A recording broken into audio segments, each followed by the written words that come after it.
Welcome to the Dealmaking with Laura DiFrancesco podcast. I'm Laura DiFrancesco, your host. We're talking all about mergers and acquisitions, buying and selling small businesses, as well as corporate law.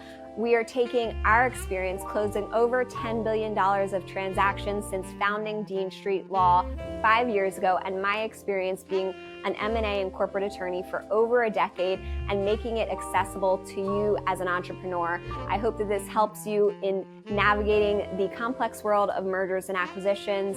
And also, we're always happy to be a resource for you here at Dean Street Law. You can always apply to work with us through our complimentary consultations linked in our show notes. And a huge shout out and thank you to everyone who's subscribed and left us a 5-star review. If you haven't yet, be sure to subscribe and also leave us a 5-star review. It's one of the best ways to support us as a small business. And also be sure to share with your friends and colleagues on social media, through text, email, or however is easiest. It means the world to us that you're supporting our content and helps us make more to support you in your journey.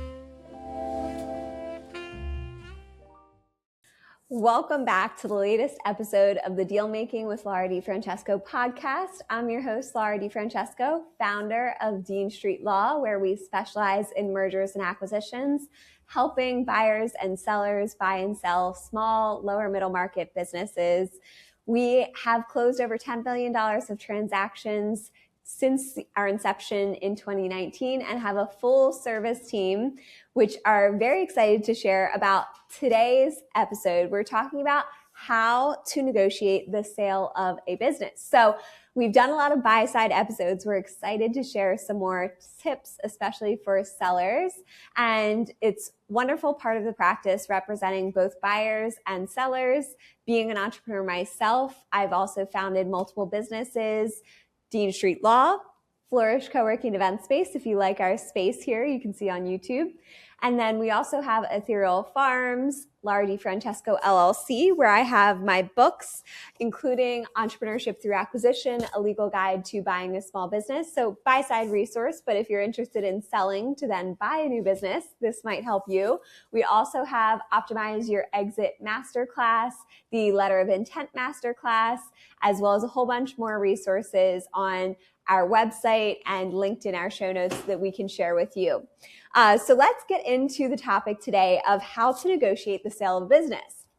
It's a really important facet of optimizing your exit value, increasing your return on investment, overall doing the best that you can to best position yourself for success. So negotiation itself, we're going to be talking about so many different aspects of negotiation, why negotiation is a healthy part of the transaction process, not something to shy away from, how it can help you increase your return on investment, how you can position yourself best to do that.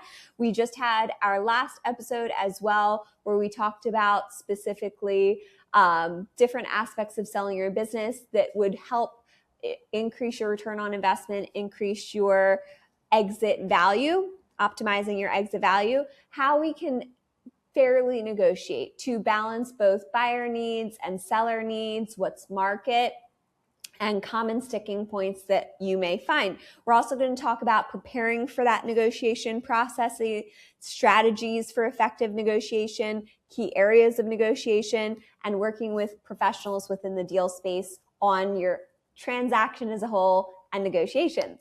So negotiations are one of my favorite things about the aspect of law. Honestly, it's why I became an attorney to begin with. I became an entrepreneur. I became an attorney to be an entrepreneur, to learn the ins and outs of business. And it was actually sitting at the negotiation tables with my family and their family business that really inspired me to become an attorney and to pursue law as the fabric of business. I also just was a part of negotiations competition at Villanova last week and was one of the judge and panelists for the negotiation competition. It was a lot of fun. And it's great to see kind, compassionate, friendly, respectful negotiation in place, because it's an active, important part of the deal-making process. And when done well, can really represent you well. When done poorly, can tank your deal. And we certainly don't want that for you. We want you to have a good experience that preserves the working relationship between the buyer and seller, so you have a productive relationship post-closing. That's going to support your success, support their success, and ultimately it's going to enable you to get to closing in the best way possible, the best way that you can manage. So every sale requires negotiation, and this is not something to shy away from. Sometimes people are very adverse to conflict, adverse to negotiation. Negotiation done well is not high conflict, is not super stressful. It's asking questions, understanding motivations, understanding position, really being able to articulate your own desires. Like one of the first conversations that I just had a consultation call with a seller, and I asked, what are your goals beyond just exiting the business? And oftentimes that's legacy preservation, taking care of employees, having upside potential in a deal, right? All of those are common things that we want to see as a product of the negotiations. And so being fair in those negotiations, respectful in those negotiations, are how you get a deal done. In the negotiation competition we just had, the parties had 45 minutes to align on 6 different terms. It was actually a really, really fun set of facts that was very present. It was the negotiation between an Olympian and a brand deal, and they were trying to get aligned on 6 different things that they had very different positions on. And ultimately, in order to get to the place where they can close the deal, especially within that time frame, but really any time frame on a deal, you have to be willing to be fair, to have honest conversations about the reasoning, and then to also be willing to give and to get. It's a conversation, right? So it's balancing those needs between the buyer and the seller. And the thing that we do really well, why we stand out at Dean Street Law, is having negotiated over $10 billion of transactions. We have seen a lot. We specialize in mergers and acquisitions. We can see synergies that the parties may not see. We can see solutions the parties may not see. We are creative and strategic in our deal making and negotiations, and that sets us apart. Because we've seen so many deals, we can come up with creative solutions that most people have a hard time thinking of. Oftentimes, some of the biggest things that people get stuck on is price, terms, transition, and timing. Now, all of those play a factor within a negotiation, and one of the most important things is understanding bargaining power. We talked about in our last episode timing. How much time do you have in your negotiations? How flexible are you to wait for a good deal? The next thing is talking about timing of planning your exit at the right time, exiting on a growth phase if you can, as well as exiting at a good time in the market. And right now is a good time for sellers to be exiting. And when you have time to negotiate a deal that will support you well, it gives you more leverage, right? It's imagining you have to sell your house and you have to sell it within 2 weeks because you've already committed capital for another purchase. That puts you in a very strained position where you may not get what you want. You may have to give more. So bargaining power is going to ultimately determine the weight of each person's arguments to a certain extent, but ultimately people can agree to the terms of the transaction are just what one party and another party agree to. It may not be something that anybody else in the world would agree to. As long as it's legal and those two parties agree, it's enforceable. So when you're talking about price, terms, transition, and timing, often there's going to be some sort of play and give between the different terms, certain things that are more important to you and you may value more, and then other things that you are willing to give more on to get the deal done. There's also general market terms, which are pretty established, and working with an attorney that has an experience in deal making, mergers and acquisitions, and specifically the size and types of deals that you're working on will help them give you better judgment. And ultimately, the attorney is your advisor. They're helping you make decisions, and you as the buyer or seller are making those decisions on what's the best course for you. So preparing for the negotiation, the best things that you can do is understand yourself, understand your position, and understand your business. That includes generally understanding your business valuation. And it's great if you have a competitive scenario. For instance, right now, I just spoke with a seller who is negotiating, has multiple LOIs they've received. They're negotiating multiple LOIs. And that's a great position to be in because they then have higher leverage. And then when they get into things like price, terms, transitions, and timing, they're honest, they're transparent that they're negotiating multiple LOIs at the moment, but it helps them better justify and understand their terms, their transaction value, the business value. And when you're knowing yourself, knowing what's important, communicating that to your attorney, I always like to ask beyond price, what's important to you? And I never focus on knowing when you're walking away because I think that there's so many different ways to find a solution to something. And then ultimately, you know in your heart when it's not working. But then you say, this term isn't working for me, or I can't do that, but I can do this.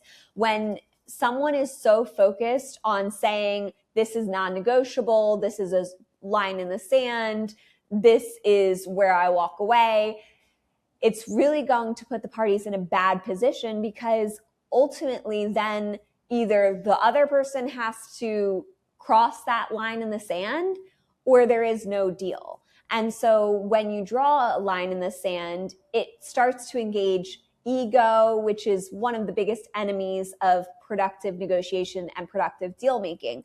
And so while you may want to internally know what is value to you, what is your quote unquote walking away point, I would communicate with your attorney, this is something I'm firm on. I'm happy to address this, or we could address it here. Most often your attorney is going to be the one creating the solutions, but if you have them, especially from a business perspective, those are great. There's a lot of different ways to bridge purchase price gaps, to bridge gaps on terms, to find creative solutions if there is a desire to do so.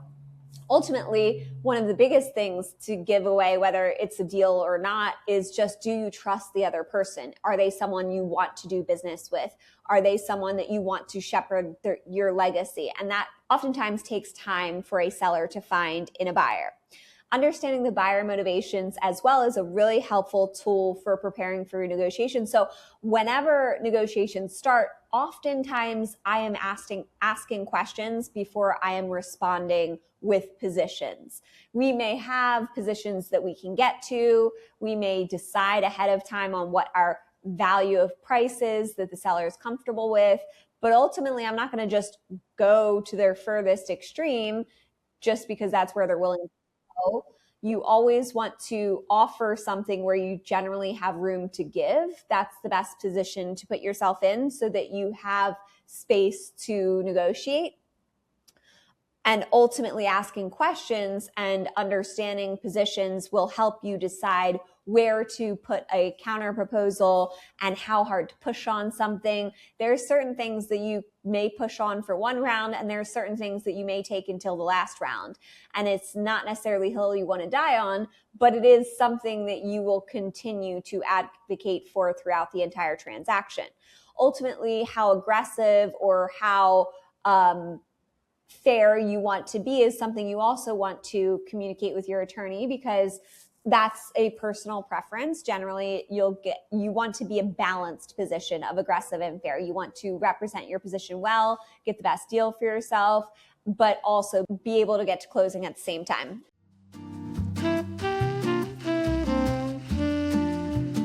When it comes to navigating corporate law, entrepreneurship, and managing small businesses, experience matters. Dean Street Law is a boutique corporate firm specializing in mergers and acquisitions, and additional focus in real estate, commercial transactions, finance, and corporate governance. With over $10 billion in deals closed, Dean Street Law has extensive experience representing hundreds of clients in thousands of transactions, from small businesses to Fortune 500 companies. Whether you need startup guidance or advice on closing multi-million or multi-billion dollar deals, we're your trusted partner every step of the way. Visit deanstreetlaw.com in the show notes to schedule a complimentary consultation.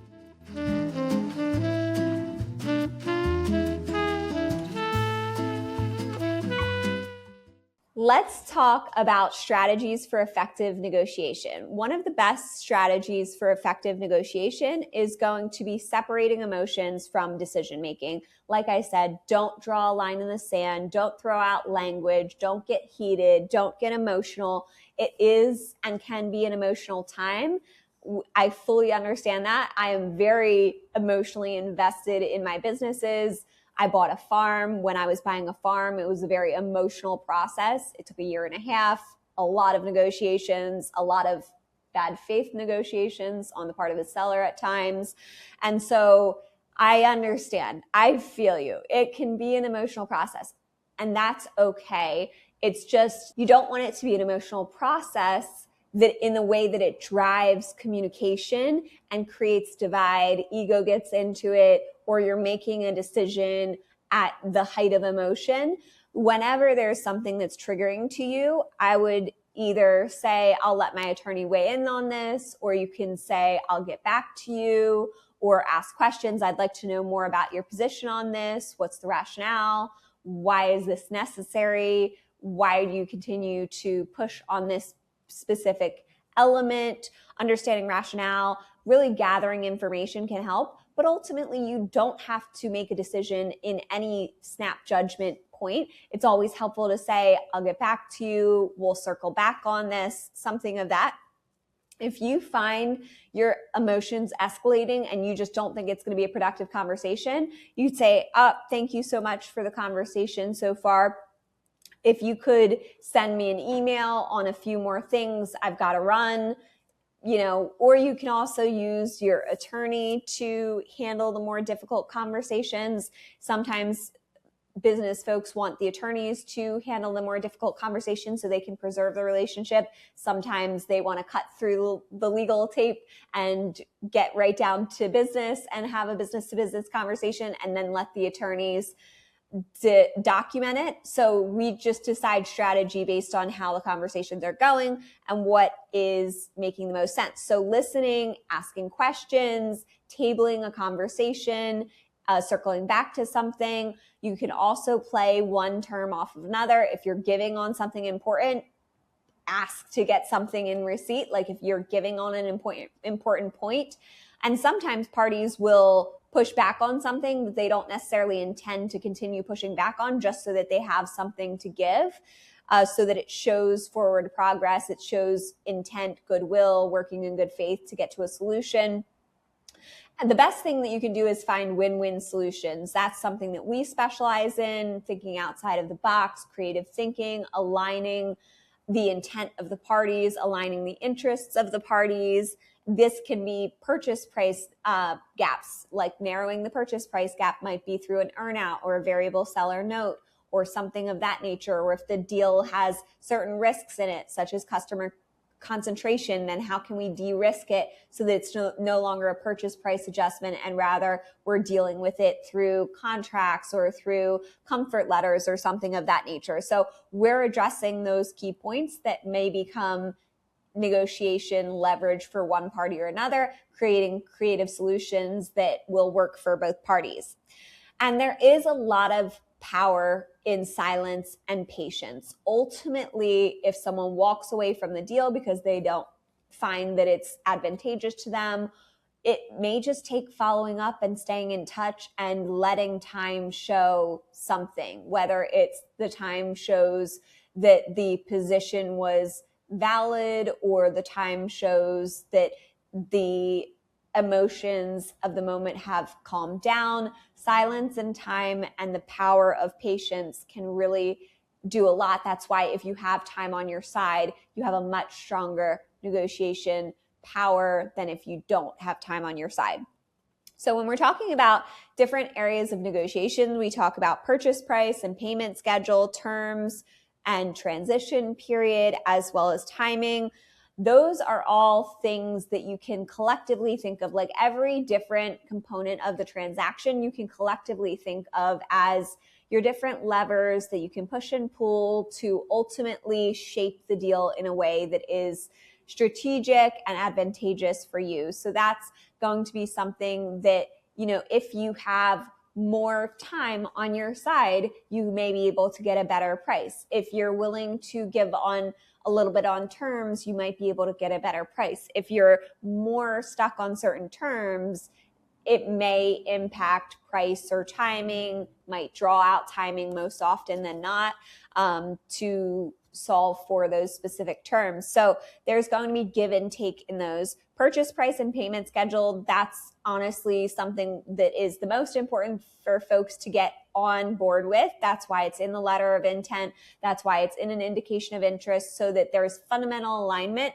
on one of the most foundational elements of the transaction. Now, certain buyers may say, well, that's our starting point. They may go into the post LOI due diligence with the aim to reduce that purchase price. It's not acting in good faith. It's not necessarily the way that business should be done, but there are actors that we need to acknowledge that will try to take advantage of saying they're going to pay a certain price, but then when it gets to the documentation, that price erodes considerably. So that's when you want to have solutions around exclusivity. Like if they're going to reduce the purchase price, then that may terminate the exclusivity period, making sure that if there's a change in the fundamental economics of the deal, that then you have either termination rights or the loss of an exclusivity. It's got to be consequential to them so that it's not something that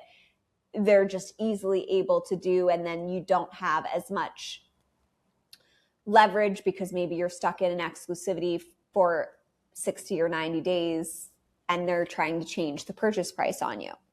The transition period and seller involvement, that becomes a price negotiation as well. Does the purchase price include the transition period? Is that full-time transition? Is that part-time transition? Does the purchase price include working capital? What amount of working capital? How will that be determined?